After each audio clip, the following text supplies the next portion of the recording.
महोदय, प्रधानमंत्री ने कहा हमने पहली योजना की शुरुआत अनाज सिंचाई से की।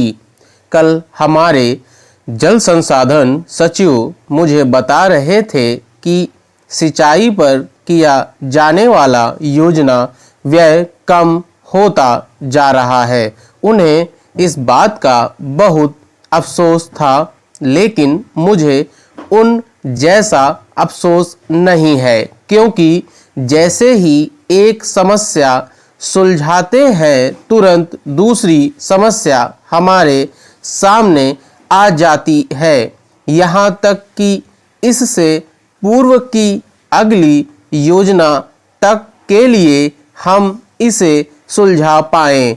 हमारे सामने कुछ बदली सी प्राथमिकताएं आ खड़ी होती थीं और यही व्यावहारिक योजना है। प्रत्येक योजना में हम यही करते आए हैं। इस तरह जब कभी यह आभास होता है कि एक प्राथमिकता में धीरे धीरे कुछ कमी हो रही है, तो यह किसी दूसरी प्राथमिकता के पैदा होने के कारण होता है।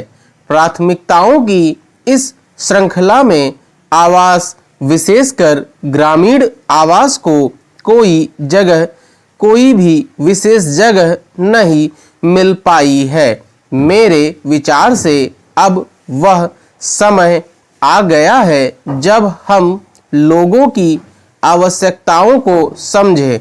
खाद्य के बाद, कपड़ों के बाद, गांव में उपलब्ध किसी तरह के काम के बाद, और जिसके बारे में कुछ सीमा तक यह दावा किया जा सकता है कि वेतन रोजगार की समस्या बड़े पैमाने पर लोगों के रोजगार की समस्या से विभिन्न योजनाओं, विभिन्न कार्यक्रमों द्वारा निपटा गया है। यह अब कोई ऐसा दुरूह कार्यक्रम नहीं रह गया जैसा कि पहले कभी समझा जाता था।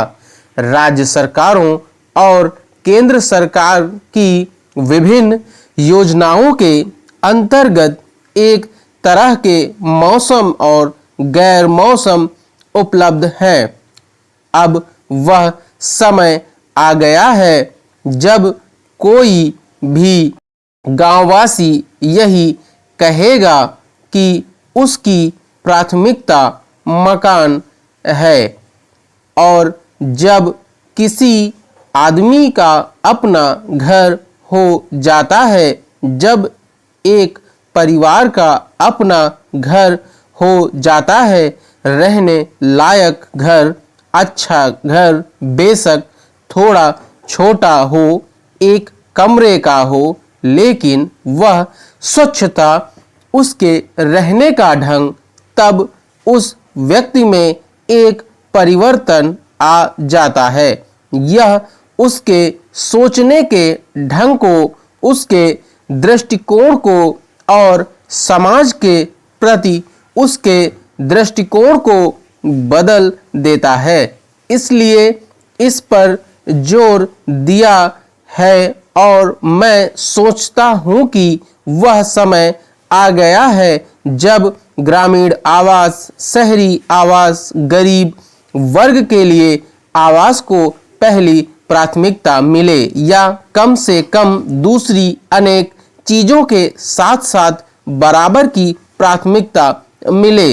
इसलिए मेरी इसमें रुचि थी, बहुत ज़्यादा रुचि थी। आपको पता होगा कि पिछले 3-4 महीनों से नई दिल्ली में हम एक ग्रामीण आवास प्रदर्शनी का आयोजन कर रहे हैं। देश के सभी भागों से लाखों लोग आए हैं और उन्होंने इसे देखा है। सरपंच आए हैं, जिम्मेदार लोग भी आए हैं, और अब मैं सोचता हूँ कि वे मिल बैठकर यह सोच रहे कि देश में अलग अलग कृषि जलवायु वाले क्षेत्रों में मकान बनाने का सबसे अच्छा तरीका क्या हो। जैसा कि आप जानते हैं कि 6 या 7 डिजाइन हैं। अगर वीडियो पसंद आया तो वीडियो को लाइक कर दीजिए और चैनल को सब्सक्राइब कर लीजिए।